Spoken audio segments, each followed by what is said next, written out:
Hello guys, आज हम लोग बात करेंगे कोऑर्डिनेशन कॉम्प्लेक्स के लेक्चर 4 के बारे में। इसके पहले कोऑर्डिनेशन कॉम्प्लेक्स के लेक्चर 3 में हम लोग सीखना स्टार्ट किए थे कॉम्प्लेक्स की नेमिंग कैसे की जाती है। वहाँ पे लेक्चर कंप्लीट नहीं हुआ, हम लोग कोऑर्डिनेशन कॉम्प्लेक्स के लेक्चर 4 में पहुँच गए हैं। तो उसमें आपको ये बताया गया था कोऑर्डिनेशन कॉम्प्लेक्स के लेक्चर 3 में कि नेमिंग ऑफ लिगेंड्स के बारे में और नेमिंग ऑफ मेटल्स के बारे में। हम लोग उसी के आगे से लेक्चर को कंटिन्यू करेंगे। तो आप लोगों को पता है कॉम्प्लेक्स की नेमिंग जो होती है वो IUPAC सिस्टम के द्वारा होती है। IUPAC nomenclature,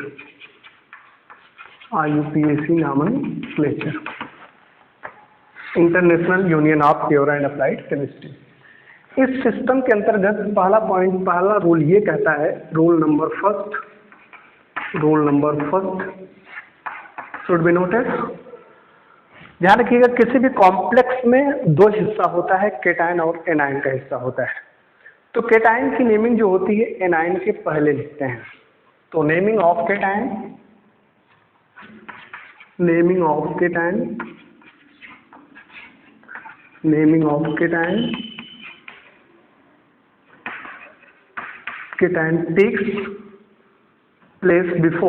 takes place before naming of anion। पहला पॉइंट ये है कि केटायन की नेमिंग जो होती है एनायन के पहले करते हैं। जैसे हम कंपाउंड के बारे में बात करें, जैसे सोडियम क्लोराइड। तो सोडियम क्लोराइड में ध्यान रखिएगा, आपको पता होगा यहाँ पर सोडियम पहले लिखा गया है। सोडियम क्लोराइड में NaCl, Na क्या है प्लस है, Cl क्या है माइनस है। तो Na प्लस को पहले लिखा गया चूंकि ये क्या है, ये आपका केटायन है और ये क्या है, ये एनायन है। तो जहां किसी भी कॉम्प्लेक्स या कंपाउंड में केटायन और एनायन दोनों साथ होते हैं तो सबसे पहले केटायन को बोलते हैं, केटायन को लिखते हैं, फिर इसके बाद एनायन को। इसलिए इसका नाम हो जाएगा सोडियम क्लोराइड। ओके, तो कह रहे हैं कि naming of cation takes place before the naming of anion. For example जैसे K4FeCN6 है, तो आपको पता होगा कि यहाँ पर ये क्या है, केटायन है। ये क्या है, केटायन है। केटायन की भूमिका निभाएगा और जब ये केटायन हो जाएगा तो ये क्या हो जाएगा, एनायन हो जाएगा। ये क्या हो जाएगा, एनायन। आपको पता है ये कोऑर्डिनेशन स्फीयर है। कोऑर्डिनेशन स्फीयर के साथ वाला अगर आयंस केटायन होता है तो कोऑर्डिनेशन स्फीयर किस फॉर्म में हो जाता है, एनायन फॉर्म में हो जाता है। इसका मतलब क्या हुआ, केटायन ये है कि इसकी सबसे पहले नेमिंग होगी, तब इसके बाद इसकी नेमिंग होगी। ओके, क्योंकि ये केटायन हो जाएगा तब ये एनायन हो जाएगा। अगर इसको हम लोग क्या कर दें, आयनाइज कर देंगे तो आपको पता होगा ये 4K प्लस FeCN6 4 माइनस में आयनीकृत हो जाएगा। इसका मतलब ये क्या हो गया, ये केटायन हो गया और ये क्या हुआ, ये एनायन। अब ध्यान रखिएगा, इस केटायन को क्या बोलते हैं, काउंटर आयन बोलते हैं। क्या बोलते हैं, काउंटर आयन। और इसको बोलते हैं, ये जो आपका है इसको बोलते हैं कोऑर्डिनेशन स्फीयर। क्या बोलते हैं, कोऑर्डिनेशन स्फीयर। ये है कोऑर्डिनेशन स्फीयर, ये काउंटर आयन, ये कोऑर्डिनेशन स्फीयर। अगर काउंटर आयन पॉजिटिव है तो कोऑर्डिनेशन स्फीयर नेगेटिव हो जाएगा। अगर काउंटर आयन नेगेटिव है तो कोऑर्डिनेशन स्फीयर उसका क्या हो जाएगा, पॉजिटिव हो जाएगा। जैसे यहीं पर देख लीजिए, जैसे मैं यहाँ पर एग्जांपल ले रहा हूँ CONH3 टेकन 6Cl3 है, ठीक है। तो यहाँ पर ध्यान रखिएगा, ये इस समय इसका ये क्या है, कोऑर्डिनेशन स्फीयर है। अगर इसको आप आयनीकृत करते हैं तो ये किसमें टूटता है, CONH3 taken 6 power +3 plus 3Cl minus. यहाँ पे इसका काउंटर आयन जो है, ये काउंटर आयन किस फॉर्म में हो गया, एनायनिक फॉर्म में हो गया, एनायन है। क्योंकि यहाँ पर ये किस फॉर्म में, एनायन, क्लोराइड आयन। और जब ये काउंटर आयन एनायन हो गया तो ये कोऑर्डिनेशन स्फीयर कैसा हो गया, कोऑर्डिनेशन स्फीयर जो है वो पॉजिटिव हो गया। कोऑर्डिनेशन स्फीयर है ये, कोऑर्डिनेशन स्फीयर कैसा हो गया, पॉजिटिव हो गया। तो कहने का तात्पर्य ये हुआ, किसी कॉम्प्लेक्स में अगर कोऑर्डिनेशन स्फीयर का काउंटर आयन कैटायनिक फॉर्म है, काउंटर आयन कैटायनिक फॉर्म है, तो वो कोऑर्डिनेशन स्फीयर एनायन हो जाएगा। अगर किसी भी कॉम्प्लेक्स में काउंटर आयन एनायनिक फॉर्म है, कोऑर्डिनेशन स्फीयर कैसा हो जाएगा? पॉजिटिव हो जाएगा। अच्छा, अगर यहाँ पे देखा जाए तो यहाँ पे नेमिंग किसकी पहले की जाएगी? कैटायन की, चूंकि स्पष्ट है कि name of cation before name of anion, इसकी नेमिंग पहले की जाएगी। और अगर यहाँ पे देखी जाए तो नेमिंग किसकी की जाएगी? पहले कोऑर्डिनेशन स्फीयर की, तब इसके बाद एनायन की। ओवरऑल हम यहाँ पे क्या लिख सकते हैं? यहाँ पे हम लोग जो लिखेंगे वो क्या लिखेंगे? Naming of cation, naming of cation plus naming of coordination sphere. यहाँ लिख दूं क्या? हाँ ठीक है, naming of coordination sphere, coordination sphere. ये तो किसके लिए हो गया? इसके लिए ये रूल हो गया, पहले कैटायन फिर इसके बाद कोऑर्डिनेशन स्फीयर। इसके लिए केस नंबर सेकंड के लिए जरा आप ध्यान देना, इसके लिए क्या हो जाएगा? Naming of coordination sphere plus naming of anion, naming of anion. ध्यान रखिएगा, यहाँ पे कोऑर्डिनेशन स्फीयर को पहले लिखा गया, क्यों? क्योंकि कोऑर्डिनेशन स्फीयर पॉजिटिव हो गया, तब इसके बाद naming of anion. Overall complex में हमको सबसे पहले नेमिंग किसकी करनी है? कैटायन की, फिर इसके बाद एनायन की करनी है। ठीक है, तो ये पहला रूल है। पहले रूल के बाद सेकंड रूल ये है, continue, rule number second. Rule number second क्या है बेटा? ध्यान देना कि अगर किसी भी कॉम्प्लेक्स में, जैसे मैंने नेमिंग ऑफ इसकी किया कैटायन और एनायन को लिखा, तो जब हम नेमिंग करते हैं कोऑर्डिनेशन स्फीयर की, तो कोऑर्डिनेशन स्फीयर में दो चीजें होती हैं। इसका मतलब क्या होता है कि जब हम कोऑर्डिनेशन स्फीयर की नेमिंग करते हैं, ये हमारे पास मेटल होता है और लिगेंड्स होते हैं। कोऑर्डिनेशन स्फीयर की नेमिंग करते समय हमारे पास क्या होगा? मेटल और लिगेंड्स होंगे। तो मेटल की नेमिंग और लिगेंड की नेमिंग हम लोग लेक्चर नंबर 3 में स्टडी कर चुके हैं ऑलरेडी, तो ध्यान रखिएगा, उसकी नेमिंग हम लोग वहाँ पे पढ़े हैं। तो जब मेटल और लिगेंड की नेमिंग आती है तो सबसे पहले लिगेंड की नेमिंग करते हैं, फिर इसके बाद मेटल की नेमिंग करते हैं। और लिगेंड्स में भी ध्यान रखिएगा, अगर एक ही प्रकार का लिगेंड्स है तो उसके पहले जो होते हैं प्रीफिक्स यूज करते हैं। जैसे 2 लिगेंड्स एक ही प्रकार का है तो उसके सामने डाई लगा देंगे। अगर 3 लिगेंड्स है ट्राई, 4 लिगेंड्स है टेट्रा, 5 लिगेंड्स है पेंटा, 6 लिगेंड्स है हेक्सा लगा देंगे। ठीक, अगर डिफरेंट टाइप्स के लिगेंड्स हैं तो उनको हम अल्फाबेटली ऑर्डर में मेंशन करेंगे। तो रूल नंबर सेकंड ये कहता है, during the nomenclature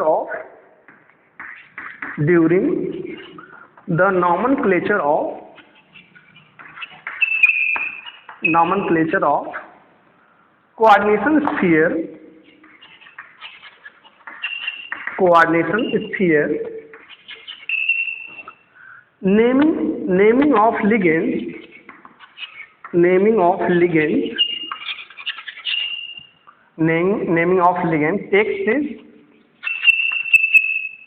naming of ligand takes place before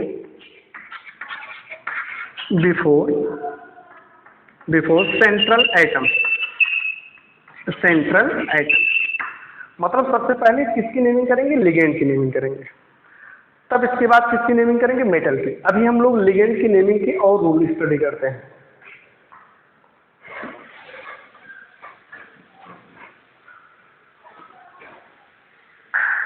तो ध्यान से देखें, रूल नंबर नेक्स्ट ये है, रूल नंबर थर्ड क्या है? तो अगर कॉम्प्लेक्स में लिगेंड की नेमिंग करते समय अगर एक से अधिक लिगेंड मौजूद है, उस समय क्या करते हैं? एक से अधिक अगर लिगेंड सेम प्रकार के मौजूद हैं तो ध्यान रखिएगा रूल क्या कह रहा है, if more than one same type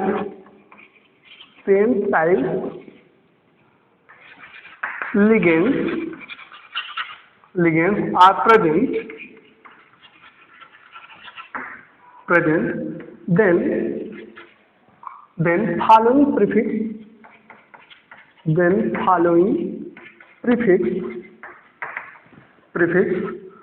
are used before naming of ligands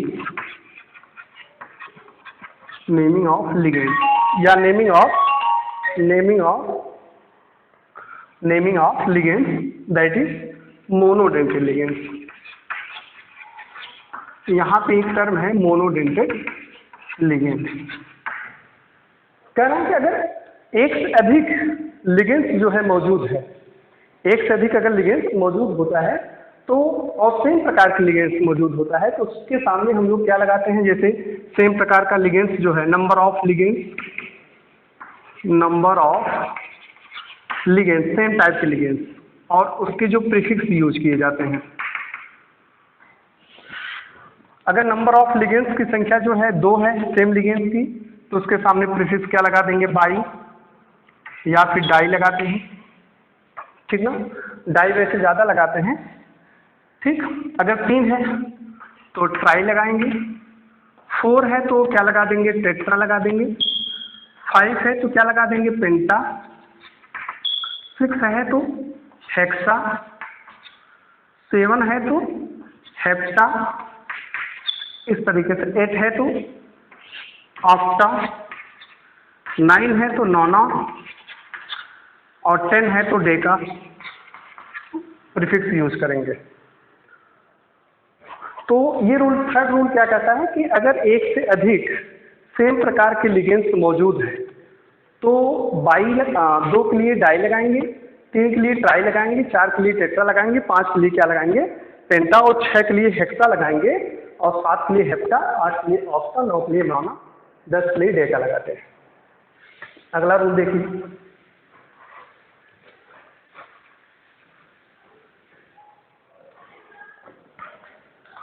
rule number next,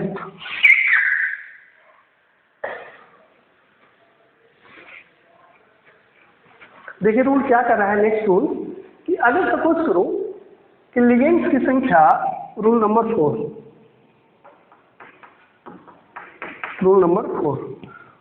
4 में ध्यान रखिएगा, अगर लिगेंड की संख्या जो है एक से अधिक है लेकिन डिफरेंट टाइप्स के हैं तो वहां पे ये प्रीफिक्स नहीं लगाएंगे, तब वहां पे लिगेंड्स की नेमिंग जो होगी अल्फाबेटिकली ऑर्डर करेंगे। कैसे करेंगे, अल्फाबेटिकली ऑर्डर। तो यहां पे मैं रूल लिख दे रहा हूं, if more than 1 different type ligands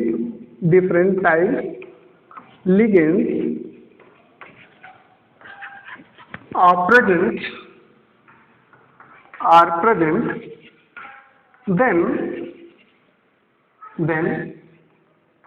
these prefix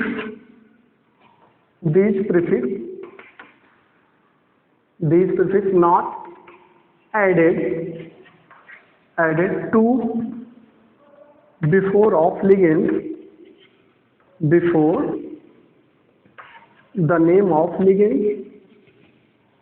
the name of ligands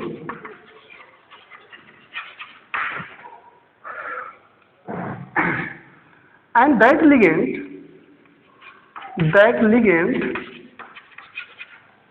are written as alphabetically order।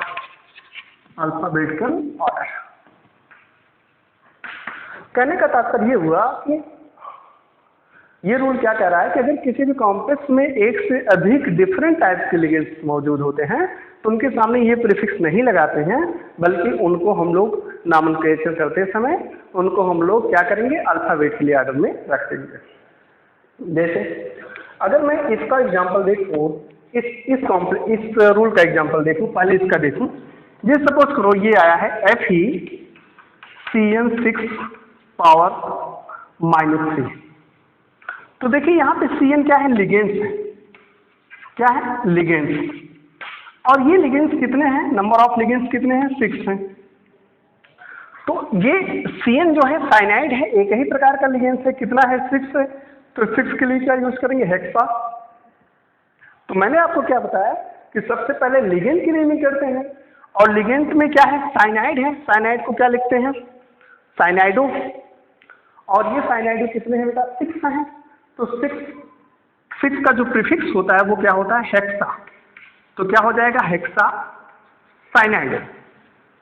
Okay, क्या हो जाएगा हेक्सा साइनाइडो। अभी हम लोग पूरी बात नहीं करेंगे, चलो ठीक है लिख देते हैं। फिर इसके बाद आयरन की नेमिंग करते हैं, आयरन यहाँ पर क्या हो जाएगा फेरस, और ये हो जाएगा थर्ड। इस तरीके से इसकी नेमिंग होती है। फिर अभी आप पूरा मत समझो, मैंने आपको क्या बताया नंबर ऑफ सेम लिगेंड 6 पाए गए, इसका प्रीफिक्स क्या लगाया गया हेक्सा। अच्छा, अगर मैं यहीं पर ऐसा लिख देता FeH2O टेकन 5, और यहाँ पर क्या लिख देते CN। अब देखो यहाँ पर क्या है कि ये दो डिफरेंट टाइप्स के लिगेंड्स हैं, तो जब इसकी नेमिंग करने लगेंगे तो इसको क्या लिखेंगे, इसकी नेमिंग एक्वा होता है, क्या होता है एक्वा। तो ये कितने हैं 5 हैं, तो इनके सामने पेंटा लगा देंगे, पेंटा एक्वा लगा देंगे, और ये इसका क्या नेमिंग हो जाएगा साइनाइडो हो जाएगा, साइनाइडो हो जाएगा, या साइनाइडो सी भी हो जाएगा क्योंकि सी के माध्यम से लिंक किया है। तो ये एक्वा हो गया, ये साइनाइडो हो गया, दो डिफरेंट लिगेंड्स हैं। अब ध्यान रखिएगा दो डिफरेंट लिगेंड्स हैं, हम लोग किसको पहले लिखेंगे अल्फाबेटिकली ऑर्डर में। यहाँ पर इसकी स्पेलिंग ए से चालू होती है एक्वा की, और साइनाइडो किससे चालू होती है सी से। इसकी स्पेलिंग सी से चालू हो रही है, इसकी स्पेलिंग ए से चालू हो रही है। तो अल्फाबेट ऑर्डर का मतलब ABCD ऑर्डर में जो पहले आएगा उसको पहले लिखेंगे। ए पहले आता है सी से, इसलिए एक्वा की नेमिंग पहले करेंगे। तो ये हो जाएगा पेंटा एक्वा, देन तब क्या हो जाएगा साइनाइडो। बात में अब ऐसा नहीं कि यहाँ पे पहले लिखा गया है इसलिए इसको पहले लिखेंगे, नहीं, यहाँ पर नेमिंग करते समय ऐसा करेंगे। अब जैसे सपोज करो CO, यहाँ पर मैंने लिख दिया BrClI, और फिर यहाँ पर क्या लिख दिया CN, ठीक है। ये क्या है लिगेंड्स हैं 1 2 3 4 एक और लगा देते हैं NH3 लगा देते हैं। अब देखो इतने टाइप्स के लिगेंड्स, तो इसको क्या लिखते हैं ब्रोमो, इसको ब्रोमो, इसको क्या लिखते हैं क्लोरो या ब्रोमाइडो, इसको क्या लिखते हैं ब्रोमाइडो, ब्रोमाइडो, इसको क्लोराइडो, इसको आयोडाइडो, इसको साइनाइडो, इसको NH3 है, NH3 को अमीन लिखते हैं। तो पहले आप किसको लिखेंगे, क्योंकि ये डिफरेंट टाइप्स के लिगेंड्स हैं, तो पहले किसको लिखेंगे अमीन को लिखेंगे, NH3 को लिखेंगे। अमोनिया है ना, तो अमोनिया का जो होता है अमीन होता है, तो पहले इसको लिखेंगे। अमीन की स्पेलिंग ए से चालू होती है, पहले अमीन, फिर ब्रोमाइडो, फिर क्लोराइडो, फिर साइनाइडो, फिर इसके बाद आयोडाइडो, ऐसे लिखेंगे। डिफरेंट टाइप्स के लिगेंड्स होते हैं, तो उनके सामने जो है हम उनको अल्फाबेटिकली ऑर्डर में लिख देते हैं। रूल नंबर नेक्स्ट देखो,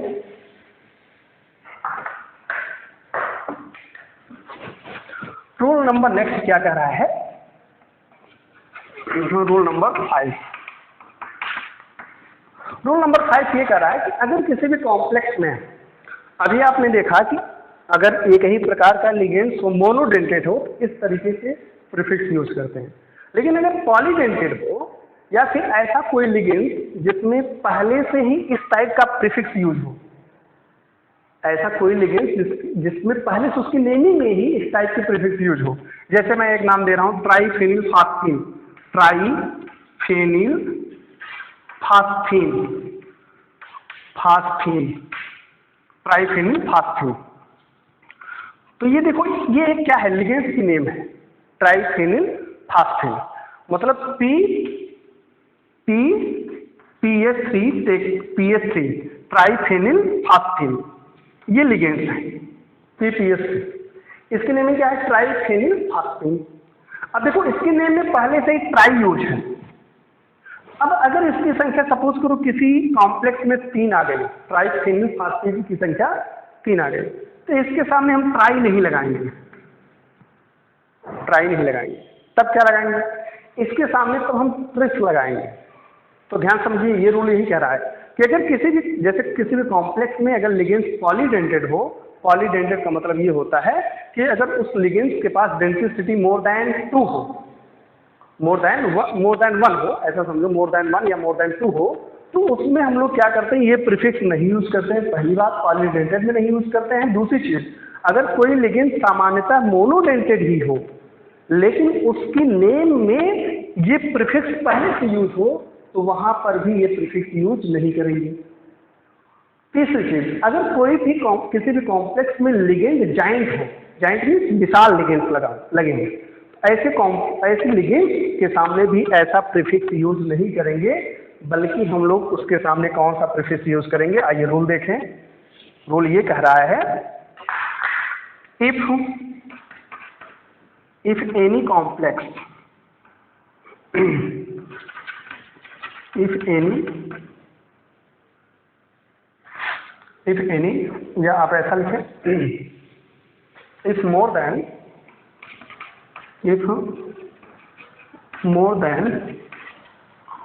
one different polydentate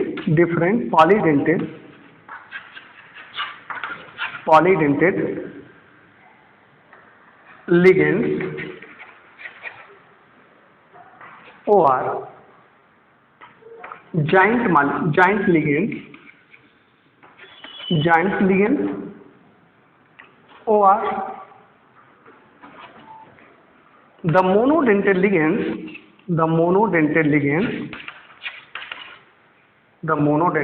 ligands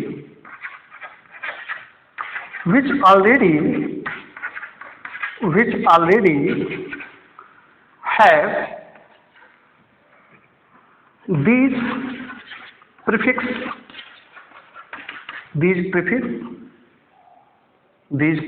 in the name, then following prefix are used before the name of these type ligands। थोड़ा सा स्टेटमेंट लंबा हो जा रहा है। क्यों लंबा इसलिए हो जा रहा है क्योंकि पूरी बात कहनी है। आधी अधूरी बात से कभी भी बातें कंप्लीट नहीं होंगी। तो मैंने आपको क्या लिखा कि अगर कॉम्प्लेक्स में पॉलीडेंटेड लिगेंड्स हो या जाइंट मॉलिक्यूल हो या मोनोडेंटेड हो, लेकिन उस नेम में पहले से ये प्रीफिक्स यूज है, तो ऐसा प्रीफिक्स हम लोग उसमें नहीं लगाएंगे। तब क्या लगाएंगे, नंबर ऑफ लिगेंड्स, इनके लिए मैं बात कर रहा हूँ, और इनके प्रीफिक्स नेम। जरा आप ध्यान से देखें क्या लिखेंगे। अगर इसकी संख्या 2 होगी, मतलब कौन कौन से लिगेंड्स हो, पॉलीडेंटेड हो कॉम्प्लेक्स में, या फिर जाइंट लिगेंड्स हो, फिर मोनोडेंटेड लिगेंड्स हो जिनमें क्या हो, पहले से ये प्रीफिक्स यूज हो। अगर उनकी संख्या 2 होती है तो बाई या डाई नहीं लगाते हैं, बल्कि बिस लगा देंगे। क्या लगाएंगे, बिस। अगर 3 होती है तो ट्रिस लगा देंगे। अगर 4 होती है तो टेट्राकिस लगा देंगे। अगर 5 होती है तो पेंटाकिस लगा देंगे। 6 होती है तो हेक्साकिस प्रीफिक्स यूज करेंगे इनके नेमिंग के पहले। ओके,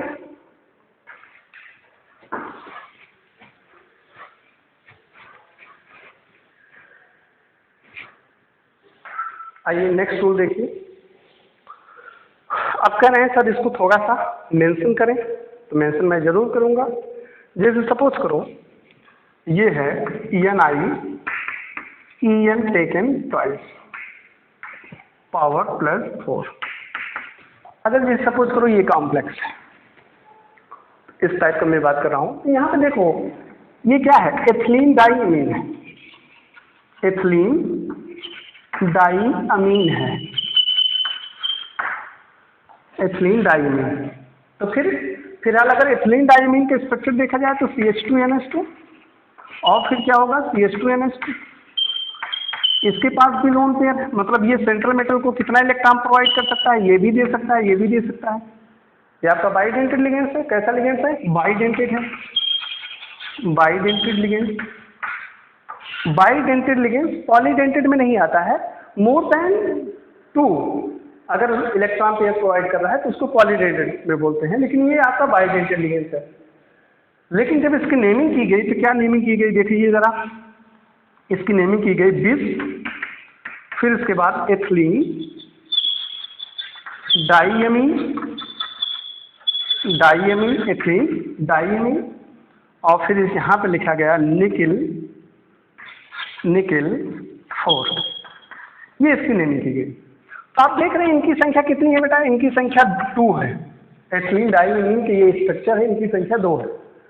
तो यहाँ पे 2 है, तो इसकी नेमिंग करते समय, एथिलीन डाइएमीन की नेमिंग करते समय यहाँ पे बाई या डाई नहीं लगाया गया, बल्कि क्या लगाया गया, 2 के लिए क्या लगाया गया, बिस लगाया गया। क्यों लगाया गया? क्योंकि ध्यान रखिएगा इनकी नेमिंग में क्या है, डाई है, डाई पहले से मौजूद है, मतलब एथिलीन डाइअमीन, इनकी नेमिंग में पहले से ही डाई मौजूद है, इसलिए यहाँ पे डाई नहीं लगा देंगे, बल्कि क्या लगाएंगे, बिस लगाएंगे। तो ये देखिए, ये आपका रूल क्या कह रहा है कि अगर वो आपका मोनोडेंटेड हो, यहाँ मोनोडेंटेड नहीं हो, यहाँ पे मैं समांतर लिगेंड की ही बात करूंगा, यहाँ पे कुछ भी नहीं होगा, ligand which already have this prefix, मतलब ऐसा लिगेंड जिनके पास पहले से ये प्रीफिक्स मौजूद है, तो उसमें भी हम लोग ये प्रीफिक्स नहीं लगाएंगे, बल्कि क्या लगा देंगे, बिस लगा देंगे। ओके, तो ये रूल हुआ। आगे देखें,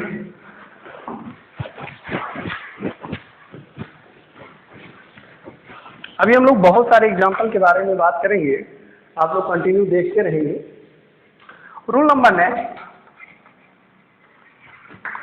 रूल नंबर नेक्स्ट 6,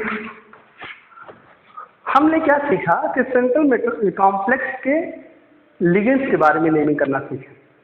लिगेंड्स में 2 तरह का लिगेंड्स हमको मिला, एक समांतर लिगेंड्स, एक पॉलीडेंटेड या जाइंट या इस तरीके से, तो उनके सामने हम लोग अलग अलग प्रीफिक्स यूज कर रहे हैं।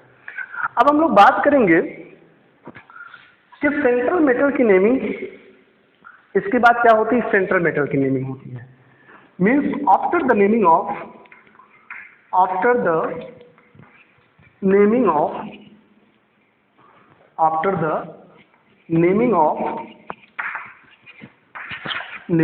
ligand,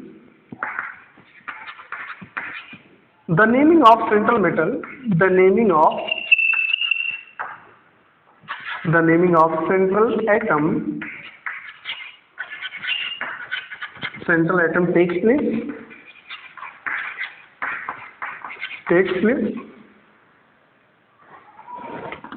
with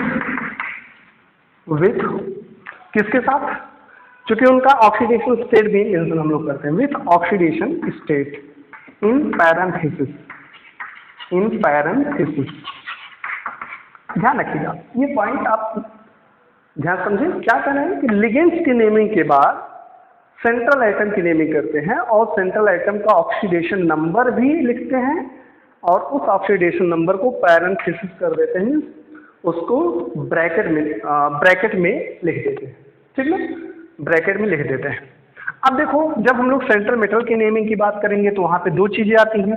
पहली चीज ये आती है, केस नंबर फर्स्ट, कि अगर कोऑर्डिनेशन स्फीयर न्यूट्रल या कैटायनिक है तो उसके सेंट्रल एटम में कोई परिवर्तन नहीं करते हैं। No modification,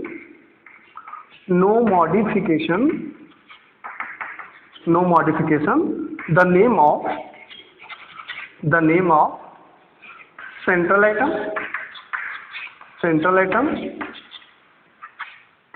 atom of positively or neutral coordination sphere,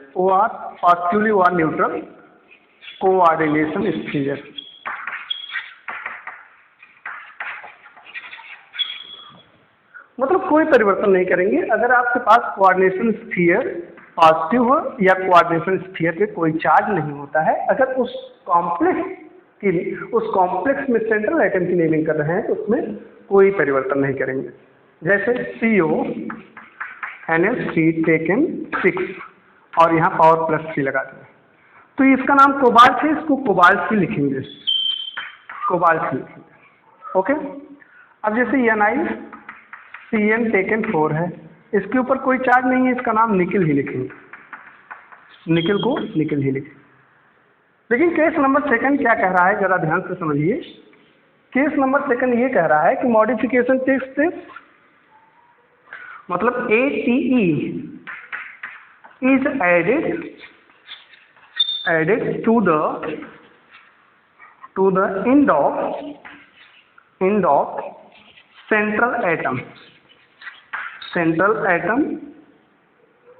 of negative coordination sphere.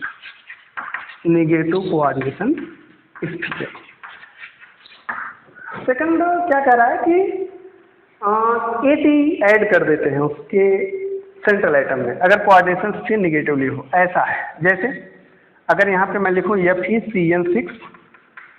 FeCN6 power 4 minus, तो यहाँ पे देखो Fe का नेमिंग जब हम लोग करेंगे तो चूंकि कोऑर्डिनेशन स्फीयर निगेटिवली है तो यहाँ पे क्या लिख देंगे, फेरट लिखेंगे। क्या लिखेंगे, फेरट, लास्ट में AT लगा देंगे।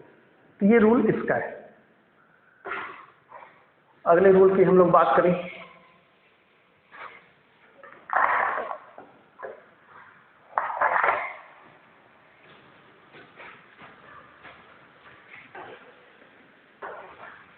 Rule number next,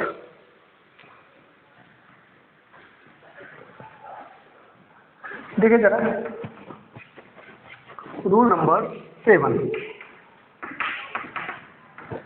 rule number 7 क्या कह रहा है कि after the naming of ligands, after the naming of central atom, फिर नेक्स्ट रूल ये कहता है, ये तो कॉमन कंपाउंड में हो गए, हमेशा ध्यान रखिएगा ये जो रूल है वो ये है कि कॉम्प्लेक्स की नेमिंग करते समय स्मॉल लेटर में नेमिंग करते हैं, स्मॉल लेटर से ही चालू करते हैं।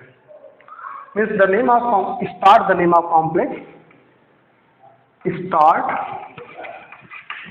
The name of complex, start the name of complex. इसको मैं फिर से रेस्ट कर दे रहा हूं ताकि हमको अच्छे से समझ में आए। Start the name of complex, name of complex in small letter, small letter.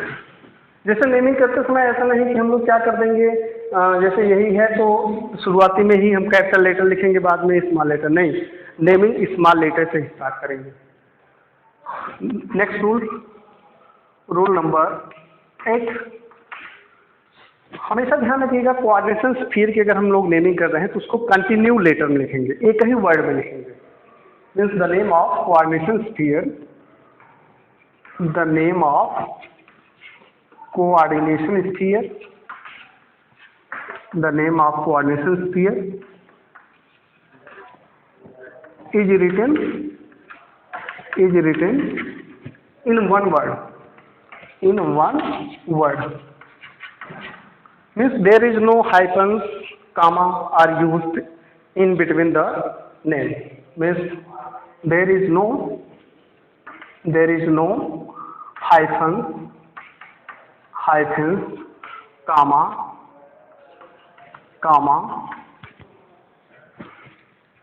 etc are used in between them। इनके बीच में कोई इस तरीके से हाइफन या कामा यूज नहीं करेंगे। Next rule, rule number 9। Rule number 9 ये है कि अगर आपके पास कॉम्प्लेक्स में दो कोऑर्डिनेशन स्फीयर अगर आ जा रहे हैं तो उसमें आप चेक कर लीजिएगा कि जो केटाइनिक कोऑर्डिनेशन स्फीयर होगा उसको पहले लिखते हैं, केटाइनिक कोऑर्डिनेशन स्फीयर को पहले लिखेंगे, फिर इसके बाद एनायनिक को लिखेंगे। मतलब सबसे पहले केटाइनिक, तब न्यूट्रल, तब anionic.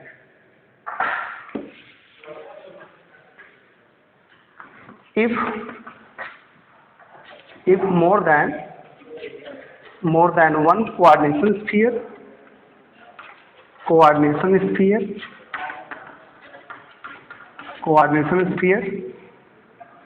is present in the complex,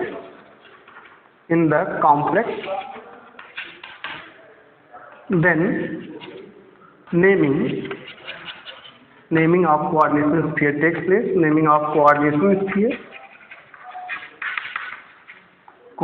sphere takes place as, सबसे पहले किसकी नेमिंग, सबसे पहले कैटायनिक की, तब इसके बाद न्यूट्रल की, तब इसके बाद एनायनिक की। फिलहाल इतना नहीं होगा, अगर दो कोऑर्डिनेशन स्फीयर जैसे ये और ये आ गया तो पहले इसको तब इसको, अगर ये और ये आ गया तो पहले इसको तब इसको। Next rule number 10। Rule number 10 ये है कि जब हम ब्रिजिंग कॉम्प्लेक्स की नेमिंग करते हैं तो लिगेंड्स को म्यू के द्वारा रिप्रेजेंट करते हैं। ड्यूरिंग द नेमिंग ऑफ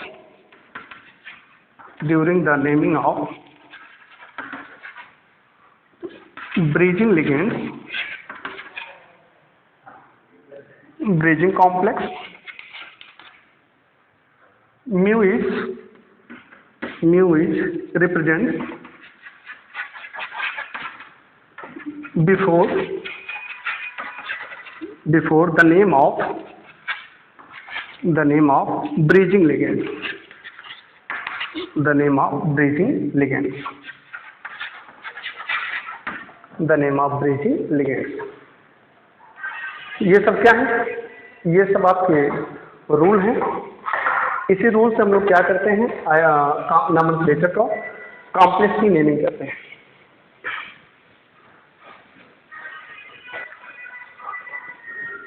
आइए देखें कुछ एग्जांपल को, जैसे K4 Fe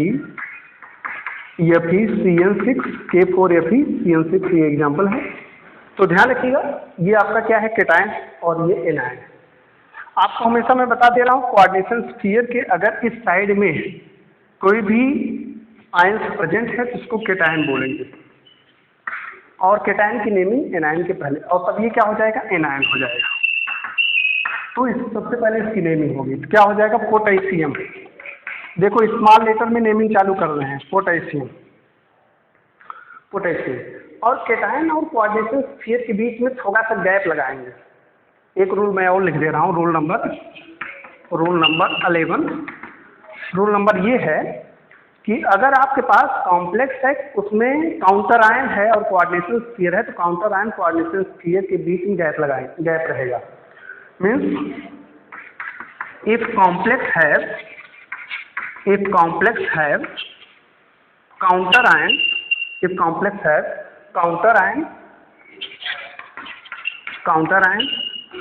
then during the nomenclature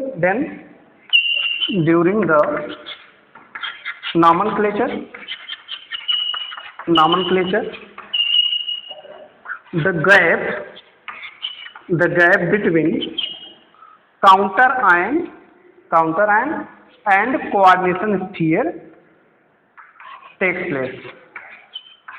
यहाँ पे हम लोग स्टेटमेंट पूरा कर ले रहे हैं। नेक्स्ट रूल ये कहता है कि अगर कॉम्प्लेक्स के पास कोऑर्डिनेशन स्फीयर के साथ साथ काउंटर आयन है तो काउंटर आयन और कोऑर्डिनेशन स्फीयर को बीच में थोड़ा सा गैप लगाएंगे, लेकिन कोऑर्डिनेशन स्फीयर के अंदर जब नेमिंग करने लगेंगे तो उसको एक ही लेटर लिखेंगे। तो जैसे यहाँ पे हो गया पोटेशियम, ये काउंटर आयन है, पोटेशियम है। अब इसके बाद इसमें नेमिंग करेंगे किसको, लिगेंड की नेमिंग करेंगे। तब इसके बाद किसको नेमिंग करेंगे, सेंट्रल एटम की। तो लिगेंड की नेमिंग क्या हो जाएगी, साइनाइडो है, कितने हैं, 6 हैं। तो यहाँ पे हो जाएगा हेक्सा साइनाइडो, और चूंकि कार्बन के द्वारा लिंक है मेटल से, कार्बन के द्वारा मेटल से लिंक है, तो यहाँ पे लिख देंगे हेक्सा साइनाइडो सी। और फिर तक क्या हो जाएगा, अब ध्यान रखिएगा ये कोऑर्डिनेशन स्फीयर कैसा है, एनायनिक फॉर्म में है, तो यहाँ पे हो जाएगा फेरट, और फिर इसके बाद ऑक्सीडेशन नंबर निकाल लेंगे। ऑक्सीडेशन नंबर कितना हो जाएगा, 2 हो जाएगा। ऑक्सीडेशन नंबर 2 हो जाएगा। अब आप सोचेंगे ये सब कैसे हुआ, देखिए जरा ध्यान से। देखो जरा, अगर हम लोग K4 Fe CN6 में Fe का ऑक्सीडेशन नंबर निकाल रहे हैं तो आपको पता है पोटेशियम आपका है, पोटेशियम का ऑक्सीडेशन नंबर +1 होता है। क्योंकि एल्कली मेटल्स हैं, एल्कली मेटल्स के all the alkali metals have +1 oxidation number, all the alkaline earth metals have +2 oxidation number. तो +1 ऑक्सीडेशन नंबर में है, तो इसको हम लोग क्या लिखेंगे, +1 × 4 Fe सेंट्रल एटम है तो इसको हम लोग क्या मान लेते हैं X प्लस साइनाइड का कितना हो जाएगा, साइनाइड का -1 होता है क्योंकि साइनाइड क्या कैरी करता है, -1 चार्ज, साइनाइड -1 चार्ज कैरी करता है। तो ये हो जाएगा -1 × 6 इक्वल टू 0। 0 क्यों लगा दिए, क्योंकि इस कोऑर्डिनेशन स्फीयर के ऊपर कोई चार्ज नहीं है तो इक्वल टू 0। अब इसको सॉल्व कर लेंगे, +4 + x - 6 इक्वल टू 0। तो x - 2 इक्वल टू 0, तो x इक्वल टू क्या हो जाएगा, +2। इसलिए इसका ऑक्सीडेशन नंबर यहाँ पर लिखेंगे ब्रैकेट्स में 2। अगला देखिए, जैसे CONH3 टेकन 6 और यहाँ पर टेकन 6 Cl3। दूसरा एग्जांपल देखिए, ये पहला एग्जांपल था। अब देखो इसमें हम लोग क्या कर रहे हैं, ये काउंटर आयन किस फार्म में हो गया, एनायन फार्म में हो गया, काउंटर आयन एनायन फार्म हो गया। आप सोचेंगे कैसे एनायन फार्म हो गया, क्योंकि ध्यान रखिएगा कॉम्प्लेक्स में कोऑर्डिनेशन स्फीयर के राइट साइड में अगर कोई भी आयन होता है तो एनायन फार्म में होता है, अगर लेफ्ट साइड में मीन्स इधर अगर कोई आयन होता है तो क्या होता है, केटायन होता है। ठीक है, तो ये एनायन है तब ये क्या हो गया, केटायन हो जाएगा। तो सबसे पहले किसकी नेमिंग करेंगे, केटायन की। तो केटायन ये तो पूरा केटायन ये हो गया। तो पहले किसको लिखेंगे केटायन में, तो कोऑर्डिनेशन स्फीयर हमारा केटायन हो गया। तो कोऑर्डिनेशन स्फीयर के हम लोग नेमिंग करने चल रहे हैं, तो कोऑर्डिनेशन स्फीयर में पहले किसको लिखेंगे, लिगेंड की नेमिंग करेंगे। तो लिगेंड यहाँ पर क्या है, अमीन है, कितने हैं, 6 हैं। तो ये क्या हो जाएगा बेटा, हेक्सा अमीन, एक ही वर्ड में लिखेंगे हेक्सा अमीन। फिर उसके बाद इसको क्या लिखेंगे, कोबाल्ट लिख दिए, कोबाल्ट। अब यहाँ कोबाल्टेट नहीं लगाएंगे क्योंकि यहाँ पे फेरस लगा दिए हैं, उसका कारण ये है कि ये केटायन हुआ है और तब ये क्या हो जाएगा, एनायन फार्म हो जाएगा, इसलिए ATE लगा देंगे। ओके, तो ये क्या हो गया, हेक्सा अमीन कोबाल्ट। ऑक्सीडेशन नंबर निकाल लेंगे बेटा, ऑक्सीडेशन नंबर इसका निकालना है तो इसको X मान लेंगे प्लस अमोनिया का ऑक्सीडेशन कितना होता है, 0 होता है, क्योंकि इसके पास कोई चार्ज नहीं है तो 0 ऑक्सीडेशन नंबर है। तो 0 × 6 प्लस -1, क्लोराइड का कितना होता है, Cl -1 होता है। ऑक्सीडेशन नंबर का मतलब ये होता है the charge present on the species called oxidation number. तो Cl कितना चार्ज कैरी करता है, -1 चार्ज।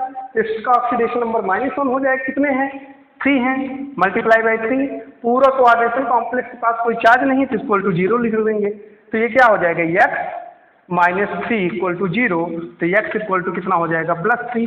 तो यहाँ पर ऑक्सीडेशन नंबर कितना आ गया, 3 आ गया। 3 को इसको हम लोग छोटे कोष्ठक में लिखेंगे।